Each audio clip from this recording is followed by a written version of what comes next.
We came into these negotiations understanding that the landscape across the game has changed and that more young players more than ever are entering the game and producing at high levels than we've ever seen before.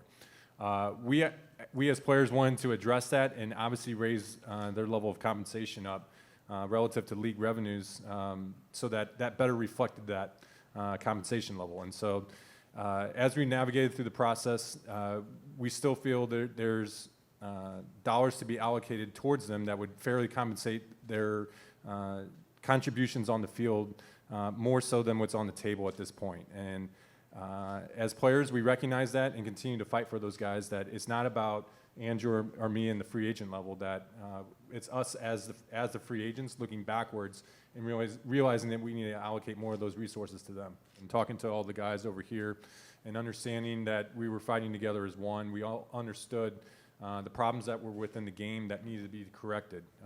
And together, we all together believed in what we were fighting for, and all the way to the end here, of making sure that everybody understood what we were trying to accomplish and that everybody wanted to accomplish the same goals for everybody. Of seeing things that have happened over the course, specifically of this last CBA, things that have happened to different players that has made us outraged in certain situations, that we absolutely have to have corrections, and that's why we feel necessary to be able to continue this fight. Obviously, a 14-team postseason meant more money towards the players, and I understand the competitive issue, but wasn't the money maybe worth the two teams, considering all the economic issues at hand?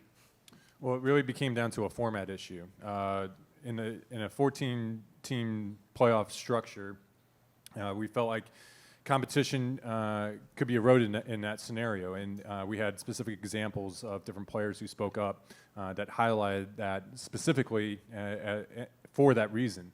And through the working with the economists on the union staff, we felt like we had devised a format that would incentivize you would incentivize competition throughout all the seeds, and especially for division winners. And that was very, very important to us, because when we play 162 games, when you're out there, and I know we're all trying to win that division. I mean, that's such an important piece to this when we're out there playing the games, to have that remain true. If that piece wasn't in the puzzle in the 14-team playoff structure, we didn't see that home field advantage. Solely home field advantage was going to be the necessary piece to try to go out there and win your division. And so for that reason, that's why a 12-team format made more sense to us. The bye for the division winners wasn't an incentive enough? But then continuing on from those division winners down, we didn't see the proper incentive for those other two division winners. How important was the luxury tax threshold? In the sense when you play for the Nationals, big payroll, Detroit, Dodgers last year, and now the Mets. How big of an issue is this for you and Andrew as far as free agency? Well, we look at the competitive balance tax as a breakaway spending mechanism. That's how this thing was originally negotiated. And when you look at the history of baseball here and our labor, we're not seeing that function as breakaway spending. We're seeing it act as a salary cap, and no other way can be shown point blank and simple than the San Diego Padres having a higher payroll than the New York Yankees.